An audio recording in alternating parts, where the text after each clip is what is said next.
নাক সিটকানো হাই সোসাইটির মানুষগুলোই এখন শাকিব খানের হাতে হাত দিয়ে দাঁড়িয়ে থাকে। আজকে বিকেলবেলার দিকে বাপ্পা রাজের একটি ইন্টারভিউ দেখলাম, এবং যে ইন্টারভিউটা নাহিয়ান ইমন ভাইয়ের পেজের তরফ থেকে আমার চোখের সামনে এলো, এরপরে চ্যানেল আই বিভিন্ন খবর করেছে ইন্টারভিউটা নিয়ে। বাপ্পারাজ, নায়ক বাপ্পারাজ এত সুন্দর সুন্দর কিছু কথা বলেছেন এবং এত বাস্তব কথাগুলো বলেছেন। নায়ক বাপ্পারাজ বলছেন যে এমনও হয়েছে যে মেগাস্টার শাকিব খান শুরুর দিকে যখন সবে কাজ করতে শুরু করলেন, যে গাড়িতে করে শুটিং এর মালপত্র যেত, সেই গাড়িতে করে গাড়ির পেছনে বসে বসে শাকিব খান শুটিং করতে গেছে। তো আপনারা বুঝতে পারছেন আজকে এই মানুষটার এতটা ক্রেজ। প্রথম থেকেই তো এই ব্যাপারটা হয়নি।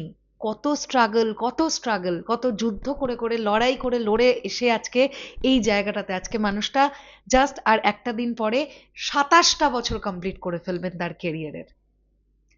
চলো আমি আর বেশি কথা না বলে বাপ্পারাজ জি কি বলছেন একটু আমরা চট করে শুনে ফেলি। এই ভিডিওটা আমাদের কাছে এসেছে 1 মিনিট 42 সেকেন্ডের এই ভিডিওটা, চলো তোমরাও শোনো আমার সঙ্গে।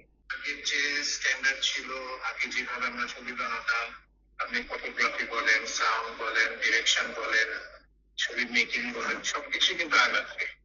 বাট সমস্যা হয়ে গেছে কি, সাকিব ছাড়া কেউ আর রিস্ক নিতে চাচ্ছে না। ঠিক। এটাও ঠিক যে সাকিব ছাড়া কেউ চলছেও না। এটা যদি আমরা ওভারকাম করতে পারি, দেন আরো 2-4টা হিরো যদি চলতো, একসাথে চলতো, ওদের ছবিগুলো চলতো, আমাদের ইন্ডাস্ট্রি কিন্তু এই মুহূর্তে দাঁড়িয়ে যেত। নাই, আমি সব সময় সত্যি কথাই বলি। আমার আমার আমি কাউকে হিসাব করে চলি না, এখনো না, মানে কখনোই না। আমি আগেও অনেক কথা বলে, ওই যে এরকম বলে আমার ঘরে লোকজনটা করে, আপনি এটা কেন বললেন, ওইটা কেন বললেন।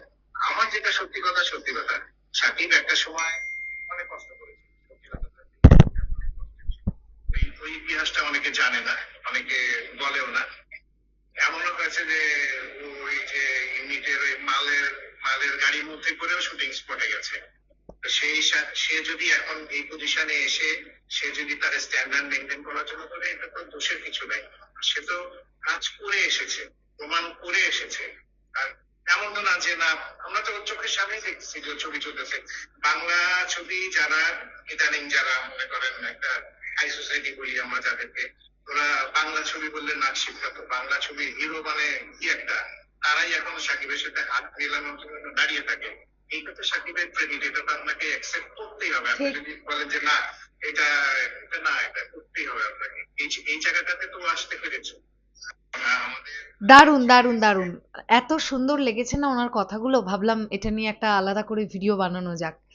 তোমাদের কাছে কেমন লেগেছে প্রিয় সাকিবিয়ান ভাইরা বোনেরা, অবশ্যই কমেন্ট সেকশনে জানিও। টাটা।